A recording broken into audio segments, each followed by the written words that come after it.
Everybody's always asking what kind of loans we do here at Columbia Green Federal Credit Union. Let's tell them. Holiday, Consolidations, Quads, snowmobiles, Boats, back to school, lawnmowers, campers, motorcycles, first-time auto buyers, weddings, trucks, heating oil, RVs, furniture, vet bills, dirt bikes, vacations, appliances, home improvements, pools, jet skis. home equity. anything at all. You want it, we got it. All right, welcome back to the Press Box, presented by Columbia Green Federal Credit Union.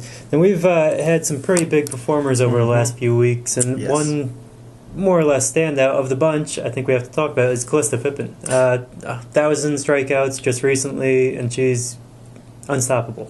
And you just think about that. There are kids in New York State that have had more strikeouts than Callista over their career, but most of them, as we had talked about before we started the program, have been pitching on the varsity level since 7th grade. Right. Callista joined the varsity when she was a 9th grader, actually didn't start pitching till about maybe midway through her freshman year. Yeah. So this is all in a matter of 3.5 years that she's gone over the 1,000 strikeout mark for her career, and just, where do you begin? I mean, with superlatives. She is just an amazing athlete. She has done so much for that program and continues to do that. And then there's still a lot more to come, I feel, of the season for Ichabod Crane. But yeah, the numbers she has put up, not only through her career, but in particular this year, just mind-blowing. Yeah, absolutely. A couple quick ones now. The state record for consecutive games pitching a shutout. She's done it. She has 5 consecutive games with shutouts twice this season, so 10 games total right 10 now. games total. And that's tied for, I believe, 6th in New York State of just consecutive strikeouts. She has over 1,000 strikeouts. The leader, I believe, is let me check it out quick. She's going to need 1,241 strikeouts to break into the top 10 all time of New York State, and that's not just Section 2. That's overall, and that's reachable. That's reachable for her. When you're striking out maybe 18, 19 a game, right? That's definitely reachable. She'll be up there. Last week they played multiple games. They're going to be playing a few more to get caught up. And then the postseason, once again, they're going to make a deep run. You have a good pitcher, you can go as far as her arm can take you. You know, with the numbers she's put up, it's fun to kind of take a look at what could be in certain hypothetical situations. We were talking about how you could take her from Ichabod Crane, put her on any team, and they would be instant championship contenders, not only in your league, but the section, maybe even the state. She's that good. And Ichabod, again, don't get me wrong, by no means a one-person show. I mean, they've got some hitters there as well, some real good fielders, extremely well coached, but this young lady can carry a team basically on her back to a state championship, and I think she has a good chance to hoist that championship trophy again this year, because Ichabod's got themselves a good program there, and with her pitching and the way she has, the sky's the limit, of course. I mean, a couple of weekends ago, the Mudville tournament. I had to bring that up. She pitched 2 games. And again, we're not talking about like the Little Sisters of the Poor here that they're playing. We're talking about top-notch competition. And the league tournament every year. Exactly, every year. A big tournament out in Herkimer. They call it the Mudville tournament. They played 2 games a couple Saturdays ago. First game against Archbishop Malloy, and you know, from Queens, I mean, the school is probably the size of 3 in our area. She shut them down, beat them 3-0, and had 21 strikeouts. So, if my math serves me correctly, there were 7 innings, 3 outs per inning, 21 strikeouts. So she struck out everybody. Every out that was made in that game by Archbishop Malloy was a strikeout. She didn't walk anybody and threw a 1-hitter. Next game you play Oneida, which from Central New York, a state-ranked Class B team, top 10 team as well, very good team with a good pitcher of their own. They lost that game 2-1, but we'll talk about that in a little bit. But in that game, struck out 19. Gave up 2 hits. 2 runs were unearned and didn't walk a batter. So again, in 2 games, we're talking, and that game went 8 innings. So 45 recorded outs. 40 of those outs recorded by strikeout. I mean, that's ridiculous. I mean, who does that? I mean, who can do that? But again, they lost that game, as I was saying, because in extra innings out there in that tournament. Once you go to extra innings, they put a runner on second base to start the inning. And then a couple of errors and a couple of hits.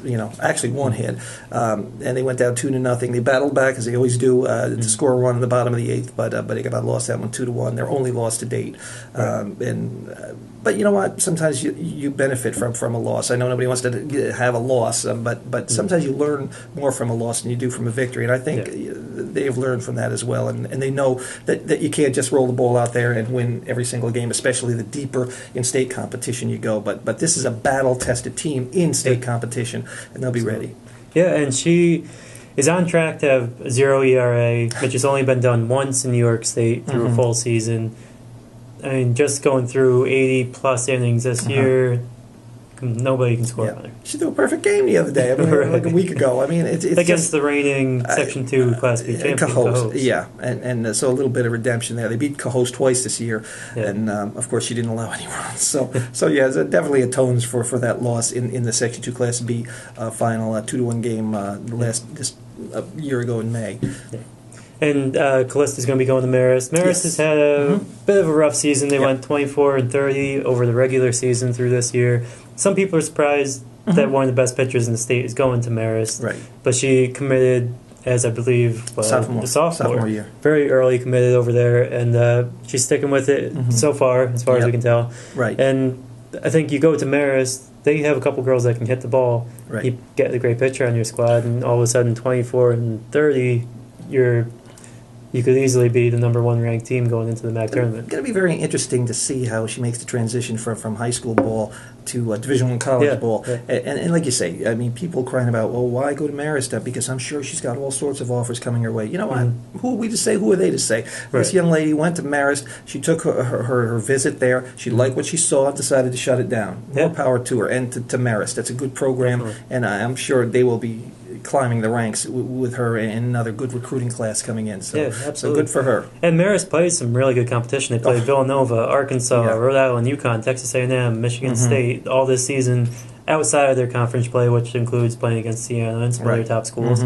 But they don't play just into a very small conference. They're branching out. They're playing their big schools, and we'll see what she can do against those big schools. And it's close to home. I mean, not only the family, but her friends and fans can go down and watch her play down in Poughkeepsie. So I think it's a great situation for her, and most importantly, it's a situation she liked. She saw what she liked there, and that's where she's going, and I can't wait it kind of prevents to see what she does. The tug of war that goes on that a lot of people have to deal with. And you're young, again, your kids are 15, 16, 17 years old with millions of schools sending you letters, calling you all the time. What she's going through? I mean, to be that good at such a young age and then have schools from all over the globe. I mean, it's flattering at first, but then, not that I can speak from experience in that regard, but I can imagine you tire of it eventually. You know, another call, coaches calling from all over the planet, all hours of the night and day, and she, like I say, she saw what she liked there, decided to shut it down, and I, for one, am excited about it for her.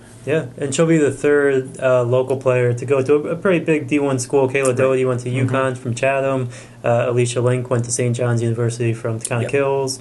Alicia had 287 strikeouts her senior season, so she was up there with Callista, but not quite as dominant where you're not allowing a run in more than half the season. I've been around a long time. That's what happens. You're 152 years old. You see a lot of great athletes come through, especially in our small area. I'd put her up against anybody. She's personally the best I've seen, with these eyes in the years that I've been doing this. Just a tremendous player. Absolutely. And we have a few other really good softball teams going into the postseason. I think we can look for Maple Hill to have a really strong postseason. Greenville and Taconic Hills, I think, could make a decent run also. Chatham, Chatham, right? You can't forget about Chatham. Well, Taconic Hills, I believe, is playing as a B. But wow, they, the Matashitsky girl, freshman. Yeah, she's coming on. We talk about Callista and all the great pitchers that we've had from our area. She might be the next one to join that group because she's playing very, very well. You can see the improvement there. It's very exciting to see a youngster, just a freshman in her first varsity year, just coming out and doing what she's doing. But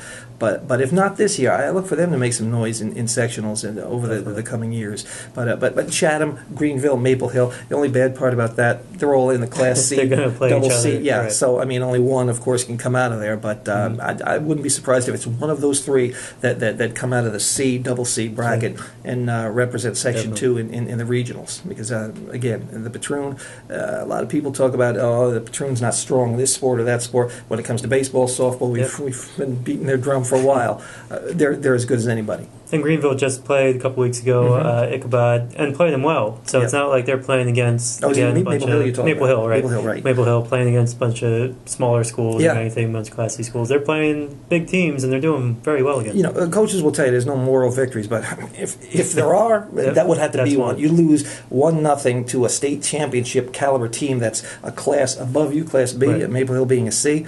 Hey, I'll take that. Yeah, any day. Now baseball, we also have a lot of teams that are going to be going into the man. postseason very well. There's at least 6 teams, Yeah. from the Patroon that even if they don't go that far, they're going to be heard from. They're going to make some noise, and they're not going to be easy outs. As we've mentioned, Hudson, Cooksaki, Athens, Chatham, Greenville, Catskill, Maple Hill. All of those teams are capable of playing with anybody. I mean, they've taken turns beating each other up all year in the Patroon, and I can't wait to see what's going on in sectional play because I think all those teams will definitely represent the Patroon real well. Yeah, and there are a bunch of different levels, but I think Right. a couple levels. We could see a couple people playing over at Joe Bruno. Oh, that'd be nice. Like I say, the Bees, you got Hudson and, of course, Cooksaki, Athens, just two top-notch programs. You've got Catskill in there as well, and then, Chatham and Greenville. And it's just, in the C's, it's just going to be really, really, really tough competition. Looking forward to that. Yeah, sectionals should do really well for the area. They always do for baseball and softball, Yes. so it's always fun to see. Yep. Now, branching off a bit into some basketball, some track. I think we have some college guys doing pretty well in track. Yes. Hudson High graduate, 2017 graduate. Yep. Ellis Richardson doing really well at Sage. The Empire 8 Championship recently, he set a school record in the 400-meter dash, and that's just a great accomplishment for him. And again, representing Hudson real well. Definitely. Another Hudson kid who's now down in Florida, Willie Jones, who started the year for the Hudson High basketball team this past season. Moved to Florida, he and his mom, and he's tearing it up down there in the AAU circuit for Henson Select. He's a good-sized kid already. He's growing. He's got 6'3", 6'4", and can do it all on the floor. And I'm telling you, again, watch and see. You will hear from this kid in the future. I mean, and he loves Hudson. Him and his mom love Hudson, and they just had to pick up and go down to Florida and move down there, and they're tearing it up down there and having a great time. And I'm really excited for Willie, and what the future holds for him. And of course, we want to say, a big shout out to Clinique Robinson from Catskill. Clinique graduating in about a month or so, and she's taking her talents, and her academic talents, and her basketball playing ability to Herkimer, a very good school out in Central New York, and going to be playing for the Generals. We were there at her press conference a couple of weeks ago. We're signing, and I'm looking forward. Had a chance to talk to a great kid, great family, and so excited for her, and she deserves this first team Patroon Conference girls basketball all-star this past winter, and again looking forward to seeing some big things coming from Clinique and the Herkimer Generals. Great program out there. Yeah, it is. And also at Herkimer this week, Keegan Dale from Carroll Durham. She was a goalkeeper, multi-time All-Star, MVP, Defensive Player of the Year. Also signed with Herkimer. She's going to be playing goalie for them next season. So that will be a couple girls getting out the Herkimer way. Yes. And also basketball. You mentioned Willie Jones. We said off there, quite a few people from upstate New York are making big splashes on the basketball scene. Joe Girard was invited to be a Team USA player. There's 32 players in the country that get to do that. He's going there. He has scholarship offers from everywhere. There's a bunch of different guys. It's upstate is becoming the New York City of years past, where it's just the hot springs of talent. Well, Joe Cremo, a Scotia graduate, played at UAlbany, and he's going to play a fifth year or final year of eligibility for the defending national champ Villanova. I mean, how do you get any better than that? Of course, we'd be remiss if we didn't mention Dior Johnson, who played a couple of years as 7th and 8th grader on the varsity team both years and scored over 20 points a game both years. Is going to be going to Florida himself to Montverde Academy, where where they just had the #1 recruit in the nation, R.J. Barrett, go to Duke. So Dior Johnson from Kingston doing a great job and making his move down to Florida. So yeah, like you say, upstate New York, who knew? It's a hotbed. It is for basketball talent. You gotta love it. Yeah, so definitely people to keep an eye on, both at the high school level and the college level, and going forward the professional level. Yep, looking forward to it. Yeah, absolutely. And our one basketball player also, Tyler Lyden, Pine Plains. An NBA guy. I mean, guys drafted in like a lottery pick. I mean, upstate New York is now the official hotbed of hoops. High school hoops. That's it. So keep an eye on those guys. We'll talk much more about them next season when basketball rolls around. But for now, we're getting back to softball and baseball, and we'll talk to you next week some more about the sectionals. Well, thanks for joining the Press Box, presented by Columbia Green Federal Credit Union.